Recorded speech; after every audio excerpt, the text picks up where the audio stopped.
Hi all, good day. Tomorrow Karnataka is going for elections. It is a very big day for Karnataka and for India too.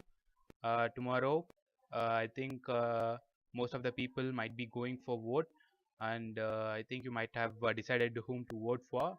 And whomsoever you vote for, please make sure the candidate is clean and not corrupted.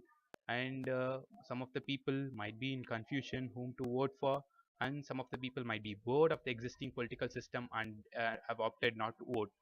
But people, please don't waste your vote. Go cast your vote. I'll tell you why. If you are not willing to vote, please go and see the electoral list and see the candidate list who are all competing in your constituency. And if you don't like any of them, please opt for nota, none of the above. If you don't go and vote, it will give a chance for any other corrupt candidate to enter into political stream. Please, please make sure that you are going to decide the future. It is you who is going to decide the future of India for the next 5 years. Every single vote counts. It is the duty of every single Indian to go and vote. I'll tell you how to go and decide which candidate is better. So I'm not supporting any political party. I'll just give you an idea of how to, from the websites of Indian government and websites of some NGOs about the details of all the candidates available. Let's see right now. .co.in and elections, we get this page. And if you are from Rajaji Nagar, for example, your pin code is 560010, and if you click, and then you get your constituency is Bangalore South, and these are the list of constituents, that is candidates contesting in your Bangalore South constituency. So for example, if you want to know about the details of anyone, you can go for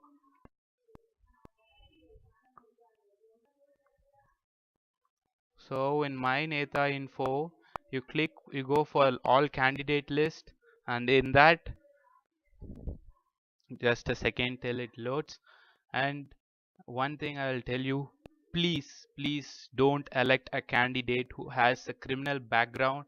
And this is these are a list, what do you call this, contains the collection of affidavits, the data of the records of all the the criminal records and the education records, and all the records of the candidates. Look at this. So totally, so in India, almost in the 523 candidate, 523 this thing constituencies, total number of that is candidates are 3,309, and 17% or of candidates are declared with declared with criminal cases, and 329, 10% are with serious criminal cases like murder, kidnapping, rape. So this is the Crorepati and all. And if you want to see for your Karnataka, you will go for the list of candidates available. So these are the list of candidates. Okay. uh, Parasuram BSP. So look at this. These are the list of candidates contesting here. And one more important thing is the criminal case record. So look at the criminal cases. Mr. Veerappa of Vichara Jagruti Congress Paksha. No, I am not. Congress candidate Mallikarjun has 6 criminal cases. So usually in political arena, people might be getting people getting under scrutiny of our law and order. So we have to see in which case they are booked, whether the criminal case is serious, or if it is like whether they went out for some riot or for any protest and then they charged. So mostly all social activists, when they go out for protesting, they might be charged for several sections, and for that is for obstructing the public officer from duty and all. But you have to see which section they have been booked for. Now look at this. our candidate here, Congress candidate, have been booked for two charges, illegal in this thing. And this is just an example. I'm not criticizing anyone. So this is an example, and you can go and look for any information from any candidate. For example, Bangalore Central. Uh, Bangalore Central. So look at this. These are the candidates. IND is individual, independent. I mean, and then Karunadu party, whatever. And please go. Please make sure that you don't elect an corrupt candidate. And one more thing, you can say that what if I don't go and vote? The thing is, if you don't go and vote, you are giving a chance for corrupt people to come inside. If you feel that these people are corrupt, and look, the criminal case doesn't say that he is corrupt or he's bad or not, because as I told you, they may be social activists, they may be protesting against the government, and they may be booked. You have to go for the details of the criminal case record, and along with that, you can get their assets, and that is movable and immovable assets. So this is something which our generation have an advantage over the previous generation. We can choose with consciousness, without any hearsay evidence. We can just see it by ourselves, and then we can choose our own. Look, even the phone number of the candidate is even given. So if you see the back, Nandini Alva or something, so everything, the details of the relation, please go for this mynetainfo.com. This contains the affidavits which are submitted by the candidates. There is no way that this is not authentic. This is authentic. So please go and ensure that you elect the correct person, because it is our fundamental right. And I'll tell you one more thing. So these are look at this. So our statistics says that rural India votes more than urban India. Educated class vote less than the uneducated class. Look at this guy. This guy especially, he walked 8 miles. And look at this guy, Abdul Samad. He doesn't have his hands. He lost his when. So look at this lady. She also votes with her legs. So when people like them vote, why can't we? So look at this. Many times we as Indians, we feel that voting is useless, because every time corrupt politicians come, so and we feel that voting is useless. But a developed country, the definition of a developed country is that the non-voters should be from the poor and the young, whereas in this country, the most of the voters in recent election, Meghalaya represented 85%. That is 85% electoral, that is polls, whereas in Delhi it recorded only 64%. So it is a area of concern, so where we have to concentrate on. And voter turnouts are in fact lower in urban areas than rural areas. So we can't let this go like this.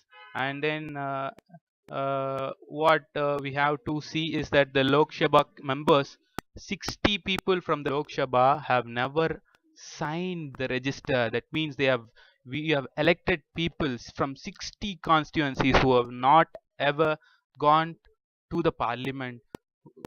You might know that every constituency represents 13 lakh to 20 lakh voters, and these 60 people have cheated those people. They have never represented, they have not. So PRS India. So PRS India is here. PRS India home. So here is the MP track. Click it. So here is your state, Karnataka. So look at this. So all your MPs, the details of all your MPs are here. So if you want to look at any of the MP, for example, for Janatana Swami, Chitradurga MP, and look at his attendance. So look at this. He has attended 59%, and is the national average. So everything, how they have represented, and what are the questions they have asked, and like every detail is here in this website. And as educated people, as people of a different generation, of a people of a forward and educated generation, we are uh, required to get this information before we press the button, rather than the previous generation, which was mesmerized by political speeches of tainted politicians. We are not the same generation. We have to ensure that we select and elect the correct candidate. For that, the government of India has spent so many crores of rupees in providing these informations regarding where of the affidavits or the whatever the background of all the candidates. So you can get any the information of any candidate by this PRS India and ADR, Lok Sabha ADR. Let's see, ADR. So just a second till it loads. Yeah. Uh, I hope you all know about this. So this contains the list of all the candidates, whether the criminal records or whatever. So look at this. So phase 5 analysis, criminal and financial background details. So Karnataka comes under phase 5. Let's download this report. So just a second, it 12 seconds. So until then, I urge you again and again, when people like Ahmed, and you saw that lady and that senior citizen with just a piece of cloth around his waist coming and voting, it is our right, it is our duty to vote for the nation, instead of voting for caste or creed or religion. Let's go, please, because look,